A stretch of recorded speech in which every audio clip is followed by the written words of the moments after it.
I think probably one of the biggest running questions till today in the Kingdom Hearts community is who struck down Strelitzia. There have been many theories and many speculations on who really did it, and the most common person everyone points to blame on is Marluxia/Larian. But, knowing Nomura, it wouldn't be that easy to point the fingers, and what I mean by that is that nobody knew that Xigbar would be Luxu, and if you are some of the few people that are saying that you knew from the very beginning, well, stop lying to yourself. But who said the person that struck her down had to have turned out to be evil later on in the KH timeline?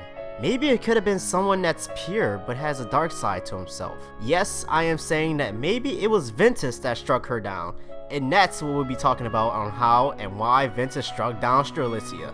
But before then, don't forget to hit that like and subscribe button and share it out with your friends, family, whoever, if you end up liking this video or just want to support your boy. But without further ado, cue my intro.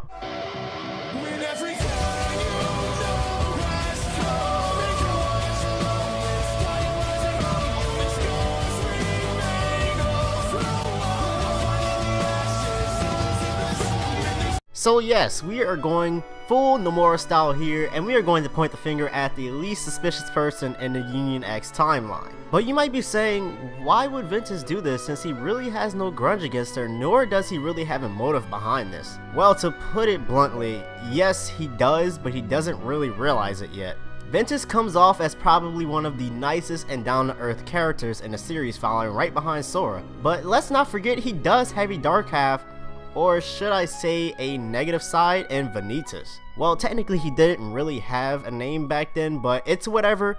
Anyway, I believe Ventus has always wanted to wield a Keyblade and has just wanted to feel important. So then some time passes and he hears about the all great and mighty Keyblade War is about to happen, and he is just left with fear and sadness, and his negative side slash the Prince of all edginess is born. And knowing Ventus, he is just unable to control this other half because his heart just becomes distorted. He later hears rumors about there being new Union leaders being chosen to lead the Dandelions into a new world after the Keyblade War, and thus that is where Ventus takes over. He takes over Ventus's body and lures one of the new Union leaders, Strelitzia to be exact, and perhaps maybe even the weakest of the chosen ones, into a shack and kills her without any witnesses. Ventus later wakes up and, of course, not knowing of the events that took place just moments ago, finds a book next to him and realizes it's a book given to him that the new Union leaders have, and believes he was chosen to become a leader because of his drive to protect others. And that is where we are now, with Ventus being a Union leader and goes to meet everyone else. Also to boot, the reason they cannot find who the new traitor is because the traitor really isn't a person to be exact, but more of a dark entity that is hiding away in Ventus's heart. But also to throw another bone at this theory and why I believe Ventus was the real killer is because of what Charity said about Ventus, and that is, it is better off that he does not know about the past. The reason being is because they eventually find out that Ventus was the one that struck her down because of certain events that probably will happen down the line in the storyline, to where Ventus loses control and his darker side reveals itself to the others. And thus Ventus was casted out of the Union leaders and is the reason why he appears in Birth by Sleep, and I am pretty sure you all know the history from there.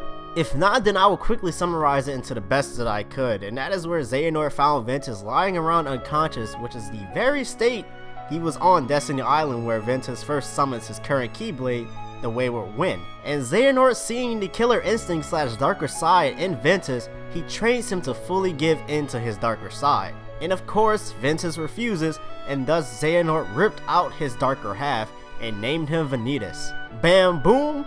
There's your theory to why Ventus is the killer and to why nobody could find out who really did it.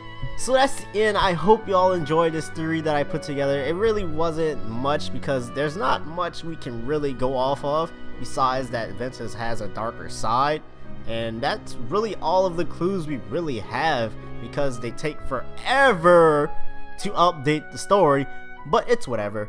If you enjoyed, make sure to hit that like and subscribe button, and to also share this out with whoever you want. And don't forget, I do have a Discord server and a Twitter, as that is where I can interact with you all and give out updates so I can get that community tab. So that's a wrap, and I will see you all in the next video. And remember, you can be a hero. Bye bye.